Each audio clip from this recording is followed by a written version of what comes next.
कल्पना कीजिए एक समय जब प्रेम की परिभाषा सिर्फ शब्दों में नहीं बल्कि माँ के हाथों की गर्माहट में छुपी होती थी। आज मैं आपको शारदा देवी की कहानी सुनाता हूँ। एक ऐसी माँ की जिसने अपने बेटे के लिए अपना सब कुछ न्यौछावर कर दिया।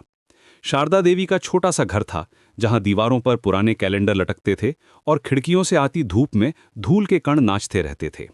उनके पति की मृत्यु के बाद वो अकेली रह गई थीं, अपने छोटे से बेटे रवि के साथ। लेकिन शारदा देवी ने हार नहीं मानी। वो जानती थीं कि उनके हाथों में अब दो जिम्मेदारियां हैं, एक माँ की और एक पिता की भी।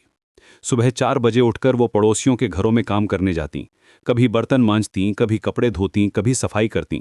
उनके हाथ खुरदुरे हो गए थे, लेकिन उनका संकल्प और भी मजबूत होता जा रहा था। शाम को जब वो घर लौटतीं तो रवि की पढ़ाई देखतीं। वो खुद पढ़ी लिखी नहीं थी, लेकिन रवि की किताबों को इस तरह देखतीं जैसे वो कोई खजाना हो। रवि एक होनहार बच्चा था, स्कूल में हमेशा अव्वल आता था। जब उसे कॉलेज में दाखिला मिला तो शारदा देवी की खुशी का ठिकाना नहीं था। उन्होंने अपने गहने बेचे, अपनी साड़ियां गिरवी रखीं, सिर्फ इसलिए कि रवि की पढ़ाई में कोई कमी न रह जाए। रात में जब रवि सोता था तो शारदा देवी उसके माथे पर हाथ फेरतीं और मन ही मन भगवान से प्रार्थना करतीं, हे भगवान, मेरा बेटा बड़ा आदमी बने। और फिर वो दिन आया जब रवि ने कॉलेज पूरा किया। उसे शहर में एक अच्छी नौकरी मिल गई। शारदा देवी का सपना साकार हो रहा था। जब रवि शहर जाने के लिए तैयार हो रहा था तो शारदा देवी ने उसके लिए खाना बनाया, उसके पसंदीदा आलू के पराठे।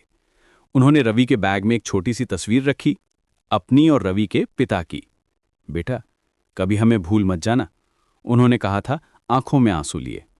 शहर में रवि की जिंदगी बदल गई। बड़ा घर, अच्छी गाड़ी, महंगे कपड़े, सब कुछ था उसके पास। लेकिन जैसे जैसे वो सफलता की सीढ़ियां चढ़ता गया, वैसे वैसे अपनी मां से दूर होता गया। पहले हफ्ते में फोन करता था, फिर महीने में, फिर बस त्योहारों में। शारदा देवी अकेली रह गईं। वो रोज शाम को दरवाजे पर बैठकर रास्ता देखतीं कि कहीं रवि आ जाए। पड़ोसी कहते, शारदा जी, रवि को फोन क्यों नहीं करती? लेकिन वो मुस्कुराकर कह देती, अरे बेटा बहुत व्यस्त है, बड़ा आदमी जो बन गया है। समय बीतता गया और शारदा देवी की तबीयत बिगड़ने लगी। उनके हाथ कांपते थे, सांस लेने में तकलीफ होती थी। एक दिन उन्होंने हिम्मत करके रवि को फोन किया। बेटा, मैं बहुत बीमार हूं, क्या तुम आ सकते हो? रवि की आवाज में झुंझलाहट थी। मां, मैं बहुत बिजी हूं, कोई इंपॉर्टेंट मीटिंग है, डॉक्टर को दिखा लो, पैसे भेज दूंगा। शारदा देवी का दिल टूट गया। उन्होंने फोन रख दिया और रवि की बचपन की तस्वीर को सीने से लगा लिया। उस तस्वीर में रवि मुस्कुरा रहा था, वही रवि जो कभी उनसे कहता था, मां, मैं बड़ा होकर तुम्हारा ख्याल रखूंगा। कुछ दिनों बाद एक ठंडी सुबह में शारदा देवी ने अंतिम सांस ली। उनके हाथ में रवि की वही तस्वीर थी और होठों पर एक धीमी सी मुस्कान, जैसे वो अभी भी अपने बेटे की खुशी के लिए दुआ कर रही हों। जब रवि को खबर मिली तो वो भागा भागा गांव पहुंचा, लेकिन बहुत देर हो चुकी थी। उसकी मां का शरीर ठंडा पड़ चुका था। रवि ने देखा कि शारदा देवी के हाथ में उसकी बचपन की तस्वीर थी। उस तस्वीर पर आंसू के धब्बे थे, शायद उनके अंतिम आंसू। रवि रोता रहा, चिल्लाता रहा, मां, मैं आ गया हूं, उठो ना मां, मैं आ गया हूं। लेकिन अब कोई जवाब नहीं आया। वो समझ गया था कि उसने क्या खो दिया है। जिस मां ने उसके लिए अपना सब कुछ दे दिया था, उसी मां को उसने अकेला छोड़ दिया था।